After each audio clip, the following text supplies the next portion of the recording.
Hi friends, నేను ఇప్పుడు మెక్సికోకు చెందిన లా లోరానా గురించి చెప్తాను. ఇది చాలా ఏళ్ల క్రితం కథ. రాజుల కాలంలో ప్రయాణికులు ఉండేవారు. వీళ్ళు ఒక ప్లేస్ నుండి ఇంకో ప్లేస్కి ట్రావెల్ చేస్తూ ఉండేవారు. సో అక్కడున్న విషయాల గురించి వీళ్ళు తెలుసుకునేవారు. అలాంటి ఒక గ్రామంలో ఒక అందమైన స్త్రీ ఉండేది. ఎంత అందంగా అంటే ఆమెను చూసిన మరుక్షణం ఆమెకి అభిమానులు అవ్వాల్సిందే, అంత అందంగా ఉండేది. అయితే ఒకరోజు ఒక ప్రయాణికుడు ఆ గ్రామానికి వచ్చాడు. అనుకోకుండా ఆ అమ్మాయిని చూసి ప్రేమలో పడిపోయాడు. ఇతను కూడా చూడడానికి బలంగా బాగానే ఆకర్షణీయంగా ఉండేవాడు. సో వీళ్ళిద్దరి మధ్యన సంభాషణ స్టార్ట్ అయింది. ముందు ఆమె నువ్వు ఎక్కడి నుండి వచ్చావని స్టార్ట్ చేసింది. సో నేను ఒక ప్రయాణికుడిని అని చెప్పాడు.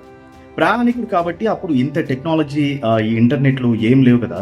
సో ఇతడు ప్రయాణికుడు కాబట్టి అన్ని విషయాలు ఆమెతో చెప్పేవాడు. కొత్త కొత్త విషయాలు ఆమెకు కూడా తెలుసుకుని బాగా అనిపించేది. సో అలా ఇద్దరి మధ్య మాటలు పెరిగి అది కాస్త ప్రేమగా మారి అలా వాళ్ళిద్దరి పెళ్లి కూడా జరిగిపోయింది. సో తర్వాత ఆమెకి పిల్లలు పుట్టారు. అతను ప్రయాణికుడు కదా, సో మళ్ళీ ప్రయాణించడం స్టార్ట్ చేశాడు. వెళ్లే ముందు ఆమెతో ఇలా చెప్తాడు, నేను మళ్ళీ వస్తాను, ఇది నా వృత్తి, ప్రయాణించడం అనేది నా వృత్తి, దీనివల్లనే నాకు డబ్బు కూడా వస్తుంది అని చెప్పి వెళ్ళిపోతాడు. సో ఇక సంవత్సరం రోజులు గడుస్తూనే ఉంటాయి. సంవత్సరం అయినా కూడా మళ్ళీ అతని నుండి ఎట్లాంటి సమాచారం ఉండదు.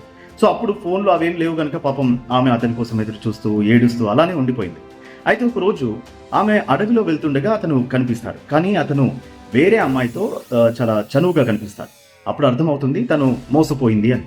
కోపంతో ఎలా అయినా సరే పగ తీర్చుకోవాలి అని అనుకుంటుంది. ఆమె ఏం ఆలోచించిందో తెలియదు కానీ తన పిల్లల్ని తీసుకుని మెక్సికోలో ఉన్నటువంటి ఒక నది దగ్గరికి తీసుకెళ్లి ముందు పిల్లల్ని నీటిలో ముంచి చంపేసి తను కూడా బాగా ఏడ్ చేస్తూ ఆత్మహత్య చేసుకుంది. అయితే మెక్సికోలో ఇప్పటికీ కూడా ఆమె ఏడుపులు వినిపిస్తాయని చెబుతున్నారు. ఆమె పేరు లా లోరానా.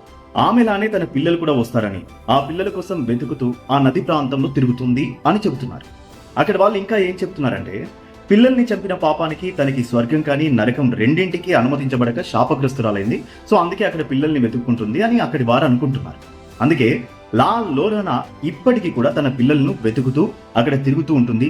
ఒకవేళ చిన్నపిల్లలు ఎవరైనా అటువైపు వెళితే కనుక నా పిల్లలే అనుకుని వాళ్ళని కూడా చంపేస్తుంది అని, ఇప్పటికీ కూడా ఆమె రూపం ఆ ప్రాంతంలో చాలా మందికి కనిపించింది అని, ఆమె ఏడుపు ఇంకా వినిపిస్తుంది అని మెక్సికోలోని ఆ ప్రాంతంలో ఉండేవారు చెబుతూ ఉంటారు.